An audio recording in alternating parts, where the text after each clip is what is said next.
நீங்கள் பார்த்து கொண்டிருப்பது உங்கள் ஜாஷுவா டிவி. சகல ஜனங்களுக்கும் நற்செய்தி.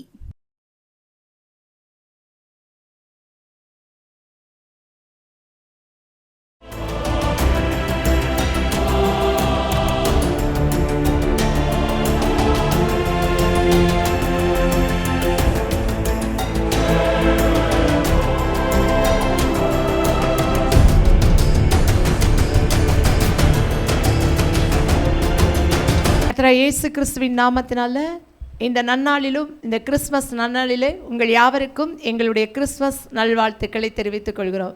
எங்கள் ஜாஸ்வா டிவி மூலமாக உங்கள் யாவருக்கும் இந்த நாளிலே எங்களுடைய கிறிஸ்மஸ் நல்வாழ்த்துக்களை திரும்பவும் தெரிவிப்பதிலே நாங்கள் மிக்க சந்தோஷம் அடைகிறோம். இந்த நாளிலும் கூட கிறிஸ்து ஏன் பிறந்தார், நம்ம எல்லாரும் கிறிஸ்மஸ் கொண்டாடுகிறோம்.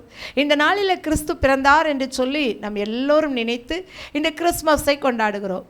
ஆண்டவர் ஏதோ ஒரு நாளிலே பிறந்தார், ஆனால் இந்த நாளை மையப்படுத்தி நாம் கிறிஸ்மஸ் கொண்டாடுகிறோம். இந்த கிறிஸ்து ஏன் பிறந்தார் என்று சொல்லி நாம் சிந்திக்க வேண்டும்.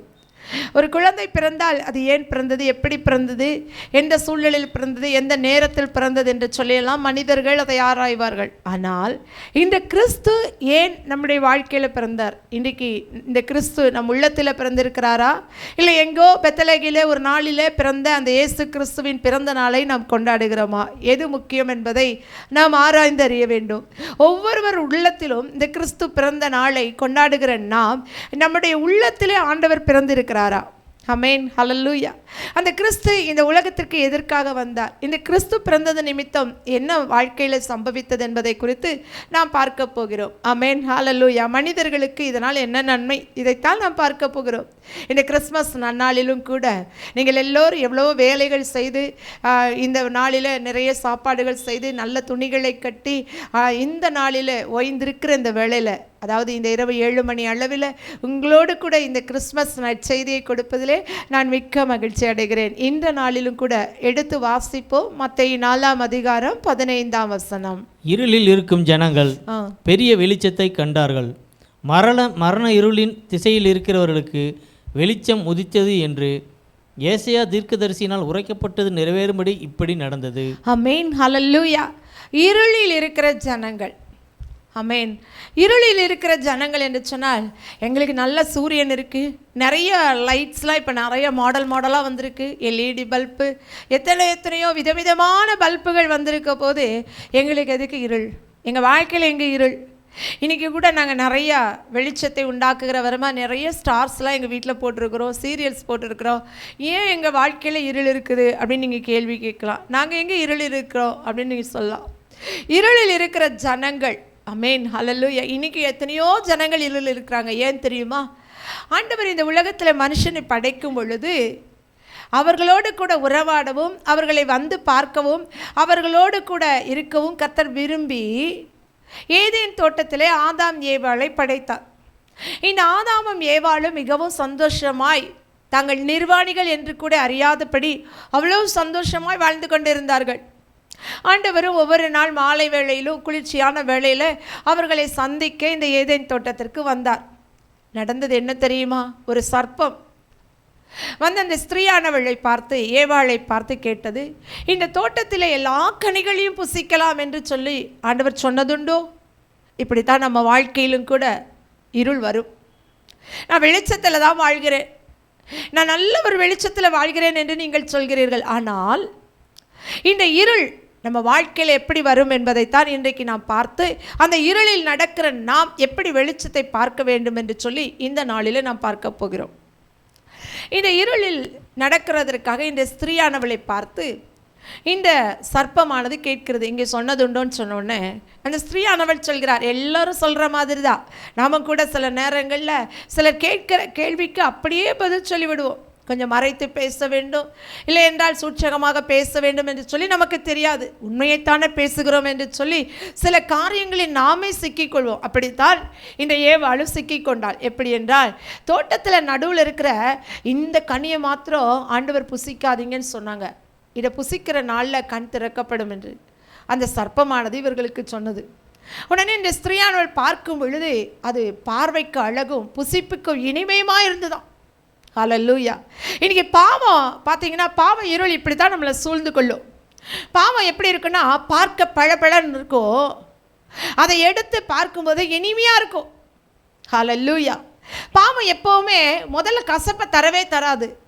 அதை ருசிக்க ருசிக்க ரொம்ப இனிமையாக தான் இருக்கும், அது பார்க்குறதுக்கு அழகாக தான் இருக்கும். இன்றைக்கி நிறைய பேர் அப்படி தான் பாவத்தை பார்த்து இது அழகு என்று சொல்லி, இது இருளே பாவ இருள் என்று சொல்லி நினைக்காதபடி அதில் விழுந்து போகிறார்கள். இந்த ஸ்திரீயானவள் அப்படித்தான் விழுந்து போனாள்.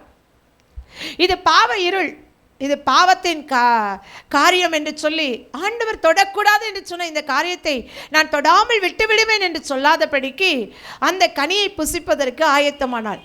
நீ எடுத்து புசிச்சா உன் கண்கள் திறக்கப்படும் சொன்ன உடனே இந்த ஸ்திரீயானவள் அந்த கனியை பறித்து தான் புசித்தது மாத்திரமல்ல, தன் கணவனாகிய ஆதாமுக்கும் கொடுத்தாள். ஹல்லேலூயா. எல்லா ஸ்திரீகளுக்கும் உள்ள பழக்கம்தான். நான் பெற்ற இந்த ருசியை, இந்த பழத்தின் சுவையை என் கணவரும் ருசிக்க வேண்டும் என்று சொல்லி எல்லா ஸ்திரீகளும் நினைப்பது போலதான் ஏவாளும் நினைத்தாள். அவளுக்கு தெரியாது இது பாவம் என்று சொல்லி. ஆமென். ஹல்லேலூயா. இந்த பாவ இருள் என்னை சூழ்ந்து கொள்ளும். இதுவரை நான் வெளிச்சத்தில் வாழ்ந்தேன், தேவனுடைய வெளிச்சத்தில், தேவனுடைய பிரசன்னத்தில், தேவனுடைய நடத்துதலை வாழ்ந்தேன். ஆனால் இன்றைக்கு இந்த பழத்தை புசிப்பதன் மூலம் என் கண்கள் திறக்கப்படும், என்னுடைய பாவ கண்கள் திறக்கப்படும் என்று சொல்லி அவளுக்கு தெரியாது. சர்ப்பத்திடம் ஏமாந்தாள், சர்ப்பத்தால் வஞ்சிக்கப்பட்டாள், இருளிலே போனாள். ஹல்லேலூயா. அதை மாத்திரமல்ல, தன் கணவனையும் அந்த இருளுக்குள்ளாய் அழைத்து சென்றாள். இந்த இருளில் இருக்கிற ஜனங்கள் ஒரு பெரிய வெளிச்சத்தை, இருளில் நடக்கிற இந்த ஜனங்கள் ஒரு வெளிச்சத்தை காண வேண்டும் என்பதற்காக தான் இயேசு கிறிஸ்து இந்த பூமிக்கு வந்தார். பிதாவுக்கு ஒரே மகன், அவர் ஒரு செல்ல பிள்ளையாய் வாழ்ந்தார். இந்த உலகத்தில் இருக்கிற அத்தனை ஜனங்களையும் இந்த பாவ இருளில் இருந்து மீட்க வேண்டும் என்பதற்காக இயேசு கிறிஸ்து இந்த பூமிக்கு வந்தார். இது மாத்திரமல்ல, மரண இருள், இது நிமித்தம் ஆண்டவர் என்ன சொன்னார்? நீ மண்ணிலிருந்து எடுக்கப்பட்டாய், மண்ணுக்கே திரும்புவாய் என்று சொல்லி மரணத்தை மனிதனுக்கு நியமித்தார். அதுவரை மரணம் என்ற ஒரு காரியமே அங்கு இல்லை. அதனால் இந்த மரணத்தை ஜெயிக்க ஒருவர் வேண்டுமானால் இந்த உலகத்தில் இருக்கிற மனிதர்களால் முடியாது, அது தேவனுடைய குமாரனால் முடியும் என்று சொல்லிதான் தேவனாகிய கர்த்தர் நமக்காக இயேசு கிறிஸ்துவை இந்த உலகத்திற்கு அனுப்பினார். அவர்தான் அந்த வெளிச்சம். அந்த இருளில் இருக்கிற ஜனங்கள் எல்லாரும் ஒரு பெரிய பிரகாசத்தை, இயேசு என்ற அந்த பிரகாசத்தை கண்டார்கள், இயேசு என்ற வெளிச்சத்தை கண்டார்கள். இதனால் அவங்க வாழ்க்கையில் இருந்த அந்த மரண இருள் அவர்களை விட்டு விலகியது. மரணத்தை அவர் ஜெயித்தார். அடுத்ததாக எடுத்து வாசிப்போம்.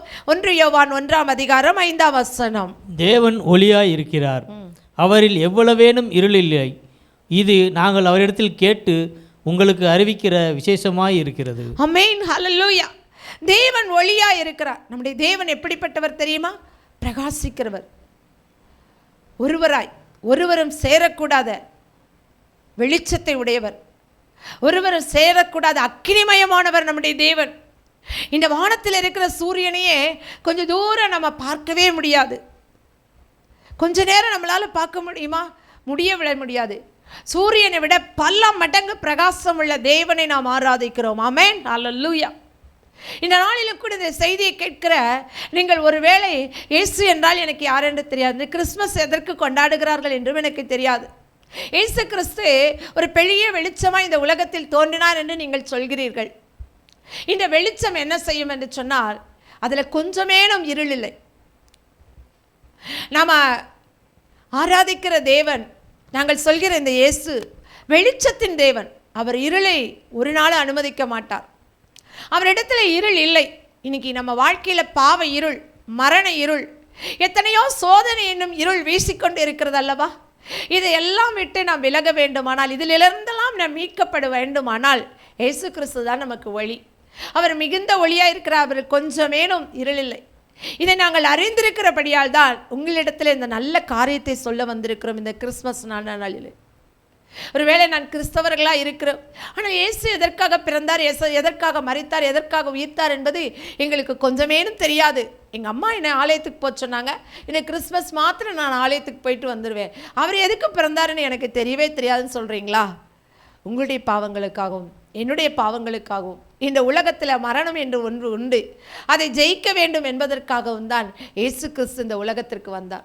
மனிதன் பாவம் செய்த நிமித்தம் மரணத்தை ருசி பார்க்க நேர்ந்தது. அந்த மரணம் மனிதனுக்கு ஒரு பெரிய கொடிதான காரியமாய் காணப்படக்கூடாது. என் வழியா இந்த மரணத்தை நீங்கள் ஜெயிக்க வேண்டும் என்பதற்காக தான் இந்த மனித ரூபம் எடுத்து தேவகுமாரன் இந்த பூமிக்கு அனுப்பப்பட்டார்.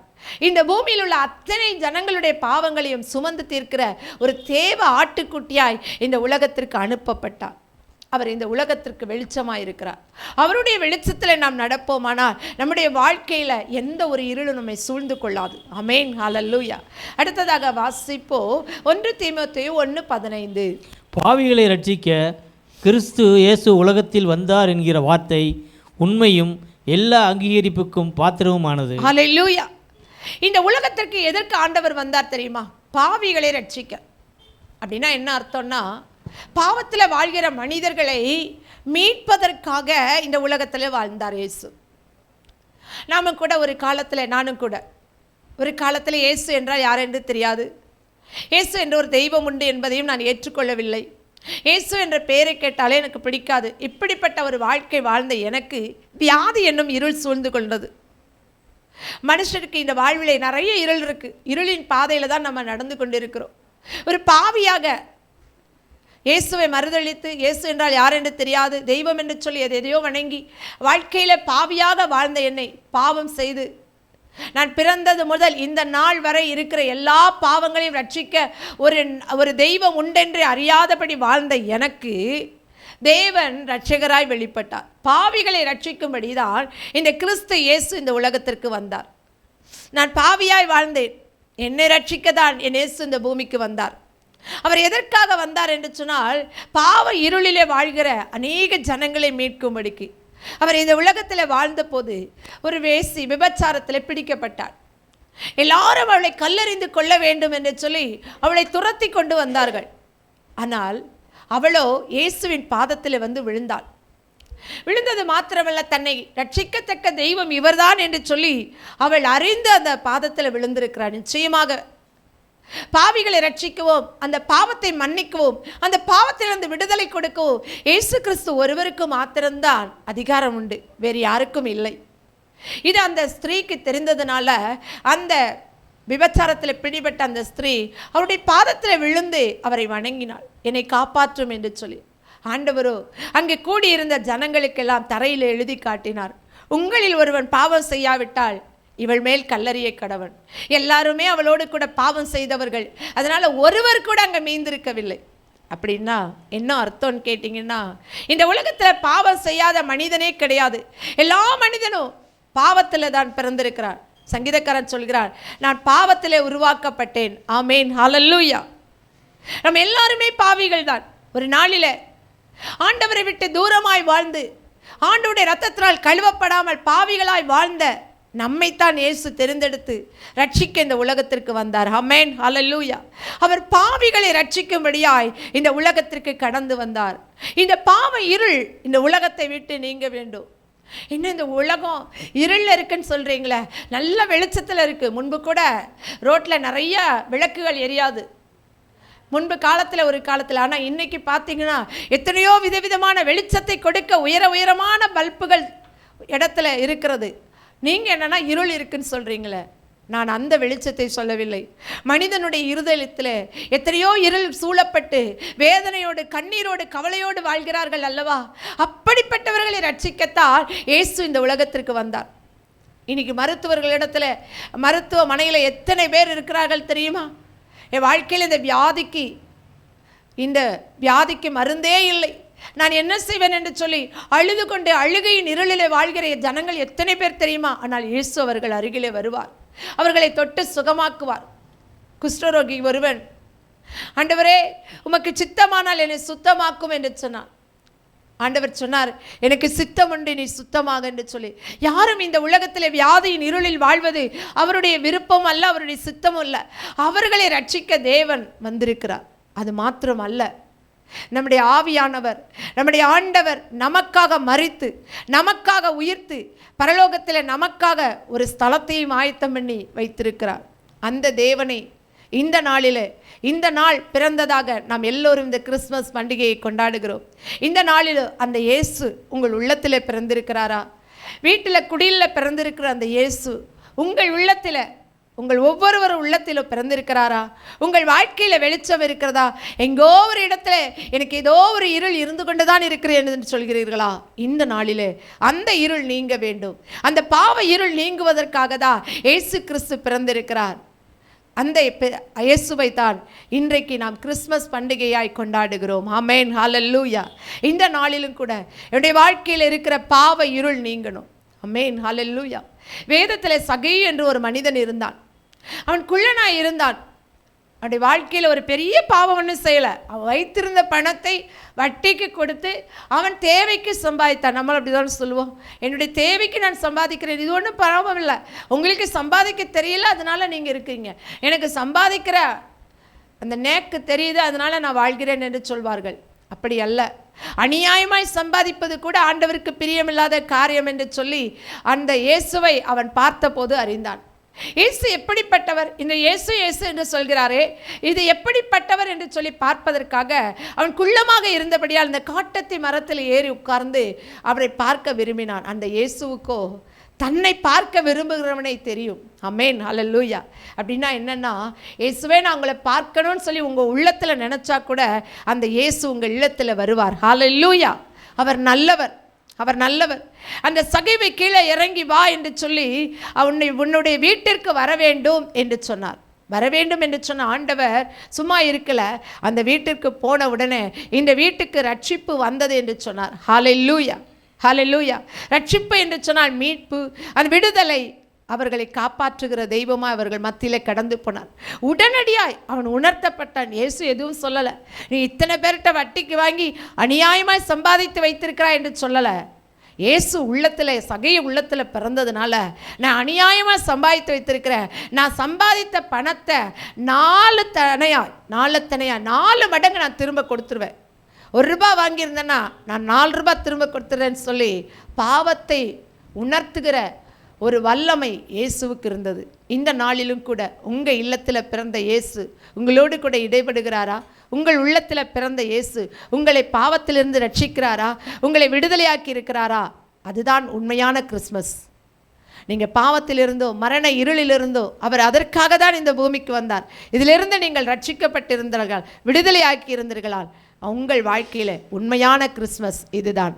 இந்த கிறிஸ்மஸ் நாளிலே இந்த இயேசுவை என் உள்ளத்திலே நான் பெற்றிருக்கிறேன் என்று சொல்கிறவர்கள் கர்த்தருடைய சமூகத்தில் உங்களை அப்படியே ஒப்புக்கொடுங்கள். இன்னும் நான் இந்த இயேசுவை அறியவில்லை, இந்த நாளில் தான் இந்த இயேசு இதற்காக வந்தார் என்று அறிந்து கொண்டேன் என்று சொல்கிறவர்கள் உங்களையும் ஒப்புக்கொடுங்கள். உங்களையும் தங்கள் பிள்ளைகளாய் ஏற்றுக்கொள்கிற நல்ல இயேசு இந்த நாளிலே உங்கள் மத்தியில் வந்திருக்கிறார். ஆமென், ஹல்லேலூயா. ஜெபிப்போமா? ஆண்டவரே, இந்த நாளிலும் யாரெல்லாம் இந்த கிறிஸ்மஸ் நன்னாளிலே தங்கள் சொந்த இரட்சகராய் ஏற்றுக்கொள்ள விரும்புகிறார்களோ அத்தனை பேரையும் கர்த்தர் தாமே ஏற்றுக்கொண்டு அவர்களை உம்முடைய பிள்ளைகளாய் ஏற்றுக்கொள்கிறீர். அதற்காய் ஸ்தோத்திரம். ஆண்டவரே, இந்த நாளிலும் கூட இந்த கிறிஸ்மஸ் நன்னாளிலும் யாரெல்லாம் தங்கள் உள்ளத்தில் இயேசு பிறந்திருக்கிறார் என்ற சந்தோஷத்தோடு இந்த கிறிஸ்மஸ் கொண்டாடுகிறார்களோ அத்தனை பேரையும் கர்த்தர் ஆசீர்வதியும், பெரிய காரியங்களை செய்யும். இந்த கிறிஸ்மஸ் ஆனது எல்லோருடைய வீடுகளிலும் ஒரு பெரிய ரட்சிப்பை கொண்டு வரட்டும். இன்றைக்கு இந்த வீட்டிற்கு ரட்சிப்பு வந்தது என்று சொல்லி சகே வீட்டில் சொன்ன ஆண்டவர் ஒவ்வொரு வீடுகளில் சொல்கிறபடியால் நன்றி செலுத்துகிறோம். ஒவ்வொருவரையும் ஆசீர்வதியும், பலப்படுத்தும், உம்முடைய நாமத்தை மகிமைப்படுத்தும். மீட்பர் இயேசு நாமத்தில் நல்ல பிதாவே, ஆமேன், ஆமேன். இந்த செய்தியை கேட்ட உங்கள் யாவரையும் கர்த்தர் தாமே ஆசீர்வதிப்பாராக. ஆமேன், ஆமேன். மீண்டுமாக உங்கள் யாவருக்கும் எங்கள் ஜாஸ்வா டிவி குடும்பத்தின் சார்பில் கிறிஸ்மஸ் நல்வாழ்த்துக்களை தெரிவிக்கிறோம். ஆமேன், ஆமேன்.